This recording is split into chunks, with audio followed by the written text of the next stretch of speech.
Friends welcome back to my channel Shivari traders. இன்றைக்கான market பார்த்தீங்கன்னா நேற்று நான் சொல்லியிருந்த லெவலில் எக்ஸாக்டாக பார்த்தீங்கன்னா இந்த லெவலை வந்துட்டு 1 செகண்ட் இருங்க. எந்த லெவல்னு பார்த்தீங்கன்னா நியர்லி வந்துட்டு 47,226 நான் சொல்லியிருந்தேன். இந்த லெவலை வந்துட்டு சப்போஸ் க்ளோசிங் ப்ரைஸ் இந்த லெவல் பிரேக் ஆச்சு அப்படின்னா இந்த விக்ஸோட லோ வரைக்கும் வரும் அப்படின்னு சொல்லிட்டு சொல்லியிருந்தேன். ஸோ சேம் டு சேம் அதே மாதிரி இன்னைக்கு மார்க்கெட் வந்து மூவ் ஆயிருக்கு. எத்தனை பேர் வந்துட்டு வந்து நம்மளோட அனலிசிஸ் வீடியோ பார்த்தீங்க யூஸ் பண்ணீங்கன்றது தெரில.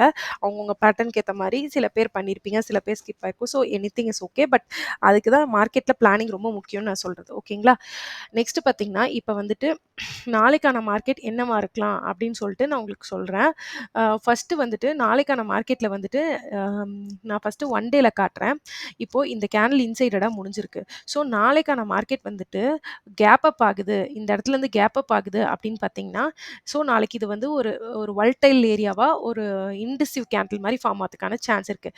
ஃப்ளாட்டாக ஓப்பன் ஆகி இந்த இடத்த பிரேக் பண்ணாலும் சரி, இல்லை இந்த இடத்துல கேப் டவுன் ஆனாலும் புல் பேக்லேயும் சரி, ஃபஸ்ட் புல் பேக் அதாவது 46,883 நான் சொல்கிற லெவல் வந்து 46,883 இருந்தாலும் உங்களுக்கு செல்லிங் 2 ஆப்ஷன் ஃபார் செல்லிங் இருக்குது. ஓகேங்களா? பிக் டார்கெட்ஸ்க்கு இருக்குது. பட் என்ன நடக்குன்றதை நான் 5 மினிட்ஸில் உங்களுக்கு கிளியராக எக்ஸ்பிளைன் பண்ணுறேன். 1 செகண்ட். இப்போ பார்த்தீங்கன்னா நான் ஃபஸ்ட்டு ட்ராயிங்ஸை வந்து ரிமூவ் பண்ணிடுறேன்.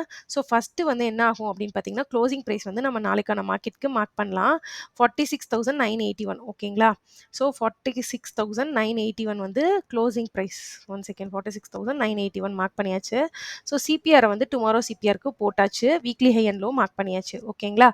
இப்போது நம்மளோட ஃபஸ்ட்டு பாயிண்ட் என்னன்னா, இப்போ இந்த க்ளோசிங் ப்ரைஸ்க்கு மேலே கேப் அப் ஆகுது அப்படின்னா மேலே பாருங்க சிபிஆரும் வீக்லி வந்துட்டு ஒரு பிவோட்டும் இருக்கு.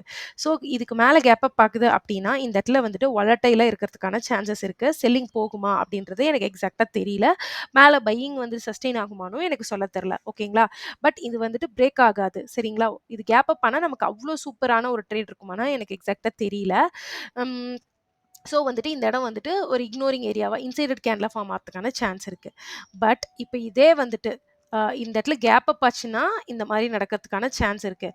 பட் இதே வந்துட்டு மார்க்கெட் வந்துட்டு ஃப்ளாட்டாக ஓப்பன் ஆகிட்டு இந்த லெவலை பிரேக் பண்ணுதுன்னு வச்சுக்கோங்களேன், 48,800 அந்த லெவலை பிரேக் பண்ணுது அப்படின்னா நம்மளோட S1 பார்த்தீங்கன்னா 720 இருக்குது. மெயினாக 700 பிரேக் பண்ணதுக்கு அப்புறம் பார்த்தீங்கன்னா உங்களுக்கு ஒரு பிக் ஃபால் நீங்கள் வந்து பார்க்கறதுக்கான சான்ஸ் இருக்குது. 46,200 வரைக்கும் உங்களுக்கு டார்கெட் கிடைக்கிறதுக்கான சான்ஸ் இருக்குது. ஓகேங்களா? பட் அதுக்காக வந்துட்டு கண்டிப்பாக போகும் அப்படின்றதுல எல்லாமே பிளான் தான். ஓகேங்களா? ஸோ இது வந்து ஏன்னா அது வரைக்கும் ஸ்பேஸ் இருக்குது. ஒன் டேல பார்த்தீங்கன்னா மூவ் ஆகிறதுக்கு இந்த இடம் வரைக்கும் ஸ்பேஸ் இருக்குது. அதனால இதை பிரேக் பண்ணால் ஸ்பேஸ் அவ்வளோ தூரம் இருக்குது. சப்போஸ் இப்போ மார்க்கெட் வந்துட்டு ஓப்பன் ஆகிறதே வந்துட்டு பார்த்தீங்கன்னா கேப் டவுன் ஆகுது. S1க்கு கீழே கேப் டவுன் ஆகுது. இப்போ இங்கே S1க்கு கீழே கேப் டவுன் ஆகிட்டு புல் பேக் தருதுன்னு வச்சுக்கோங்களேன். இந்த ஃபர்ஸ்ட் புல் பேக்கில் பையிங் போகாதீங்க. கண்டிப்பாக புல் பேக்கில் செல்லிங் ட்ரேட் வரதுக்கான சான்ஸ் இருக்குது. ஏன்னா இப்போ மார்க்கெட் வந்து டூ ஆர் டை லெவலில் இருக்கனால இந்த இடத்துல கேப் டவுன் ஆகி கீழே வந்துட்டு மேலே போகுது அப்படின்னா pullback is for selling. இது பையிங்கான புல் பேக் கிடையாது. மார்க்கெட் நாளைக்கு கேப் அப் ஆனால் மட்டும்தான் பையிங் மார்க்கெட்கான சஸ்டென்ஷன் கிடைக்கும்னு நினைக்கிறேன். ஸோ அது ஒரு நாள் வந்துட்டு இன்டிசிவாக இருக்கலாம், இல்லை ஃபுல் பேசிஸில் பையிங் போகிறதுக்கான சான்ஸ் இருக்குது. அதாவது கேப் அப் ஆயிடுச்சுன்னா கேப் அப்னு நான் சொல்கிறது 47,100 150க்கு மேலே கேப் அப் ஆகி சஸ்டெயின் ஆகுது ஃபர்ஸ்ட் கேண்டில் அப்படின்னா ஸோ அப் சைடில் மூவ் ஆகிறதுக்கான சான்ஸும் இருக்குது, இல்லை ஃபுல் சைட்வேஸில் இருக்கிறதுக்கு சான்ஸும் இருக்குது. அதை தவிர மார்க்கெட் இதே 47,980 ஓப்பன் ஆயிட்டு பிரேக் ஆகுது ஃபர்ஸ்ட் கேன்லேயே இந்த ஸ்விங்கை அப்படின்னா ஸ்விங்குன்னு நான் சொல்கிறது இந்த நீடிலோட சேர்த்துன ஸ்விங்கை வந்து பிரேக் பண்ணுது அப்படின்னா பிரேக் ஆகி க்ளோஸ் ஆகிட்டு கண்டினியூஸாக 2 ரெட் கேண்டில் வந்துட்டு செல்லிங் வந்துட்டு உங்களுக்கு கிடைக்குது அப்படின்னா கண்டினியூஷன் இன் மார்க்கெட் இருக்குது 46,200 வரைக்கும் நோட் பண்ணிக்கோங்க கிளியராக. அப்படி இல்லாமல் மார்க்கெட் வந்து கேப் டவுன் ஆயிருது இந்த S1க்கு கீழே. S1 எங்கே இருக்குது? 46,740 கிட்ட இருக்குது. ஸோ இப்போ கேப் டவுன் ஆயிருக்கு ஆல்ரெடி இது வரைக்கும் போயிடுச்சு 300 வரைக்கும்னா ஃபர்ஸ்ட் புல் பேக்கில் செல்லிங் பண்ணுறதுக்கு யோசிங்க. ஓகேங்களா? இவ்வளோதான் நாளைக்கான அனாலிசிஸ். ஸோ கேர்ஃபுல்லாக ட்ரேட் பண்ணுங்கள். ஸ்டாப் லாஸ் இஸ் முக்கியம், ரிஸ்க் மேனேஜ்மெண்ட் முக்கியம். ஒரு நாளைக்கு ஒரு ட்ரேட் எடுங்க. இன்னைக்கான அனாலிசிஸ் இவ்வளோ தான். ஸோ நம்மளோட அனாலிசிஸ் வீடியோ பிடிச்சிருக்குன்னா மறக்காம நம்மளோட சேனல் ஷிவாரி ட்ரேடர்ஸை சப்ஸ்கிரைப் பண்ணிக்கோங்க.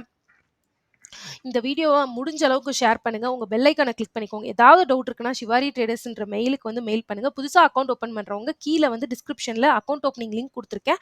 அதில் அப்ஸ்டாக்ஸ் தான், அதில் போயிட்டு அக்கௌண்ட் ஓப்பன் பண்ணிக்கோங்க. Thank you friends. மறுபடியும் வீடியோவில் பார்க்கலாம்.